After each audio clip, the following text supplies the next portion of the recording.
Why does, women, what is, I don't know, something, I don't know. You've got to ask a scientific question, not just gather data.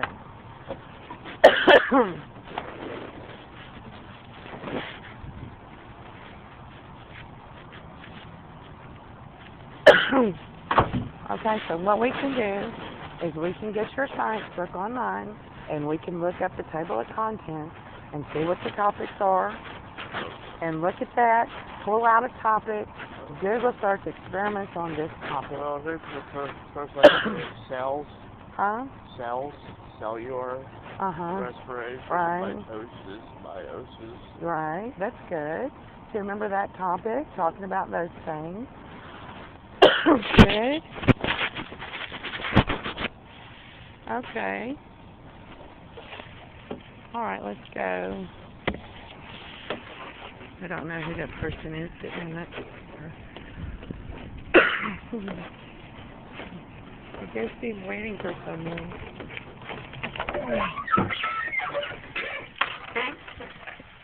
It's open.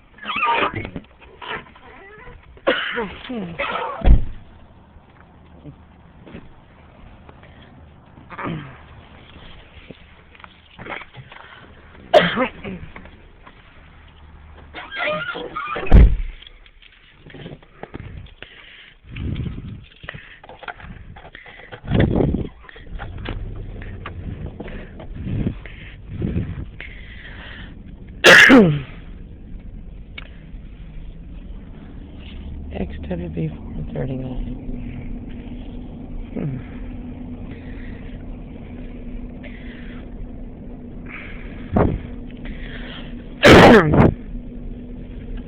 It's not a big deal, Jake, really, it's not. We can go get the display board. We got paint at home. Come up with a topic. I don't know what you're saying. An experiment,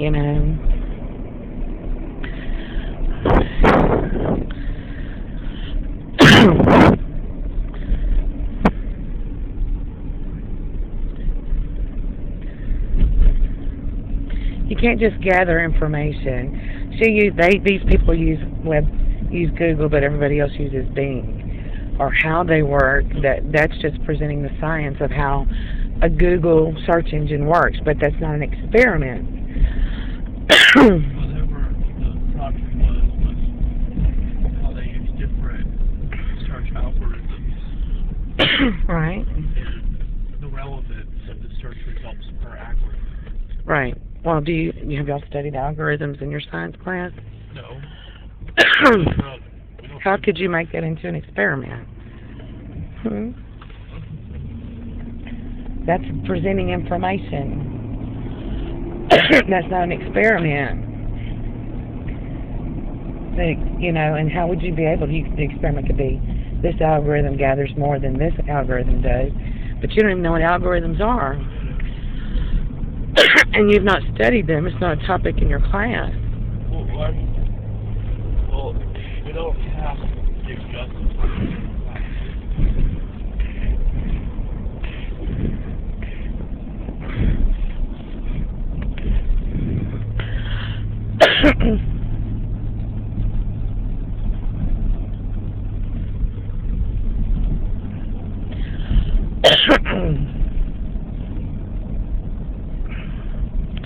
Okay. You're making it way too complicated, okay? That's the first thing. It's not. Do you know what the scientific process is, the scientific method? You know how to use that. You have to have an educated guess. That's what a hypothesis is to make an educated guess.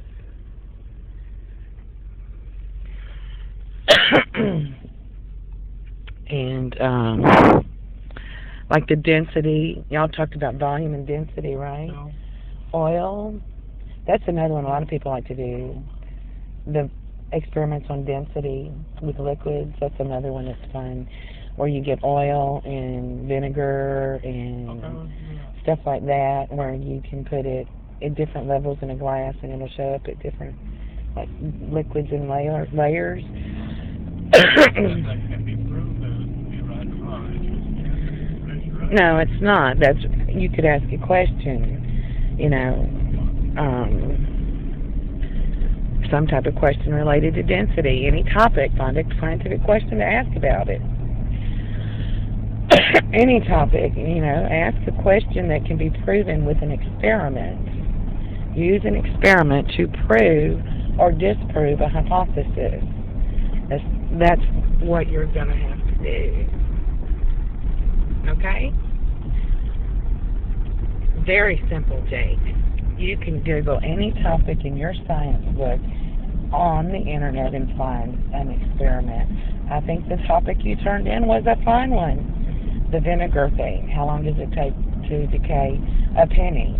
Or to whatever, the zinc thing. I don't know. I read it, and when it was said there, it sounded like it would be a fine experiment.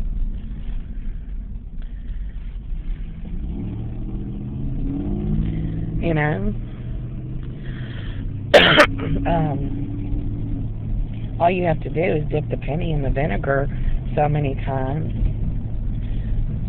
and that would be an experiment. You could do the penny, then you could find something else to dip into it and do it that way. It wouldn't take you but a couple hours to do it. See what it does to the penny, then you could try another metal. You could say, I tried this with a penny. Take a picture of the penny. Every time you dip it in, you can make a little flip chart with ring, like an O-ring with the pictures on it, attached to a little O-ring, and just flip through them to show the way the penny changes. I think it's a good one. It was the first one you picked. And you could say, how does the rate of decay in vinegar compare to, in a penny, compared to the rate of decay of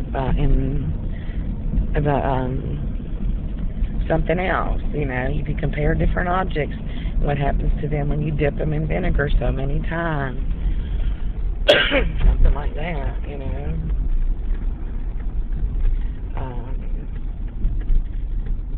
just sit there and dipping stuff in vinegar and lemon juice or lemonade, whatever.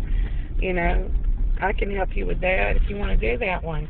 Why did you decide not to do it? Because I Googled it, I didn't find any experiment. Yeah.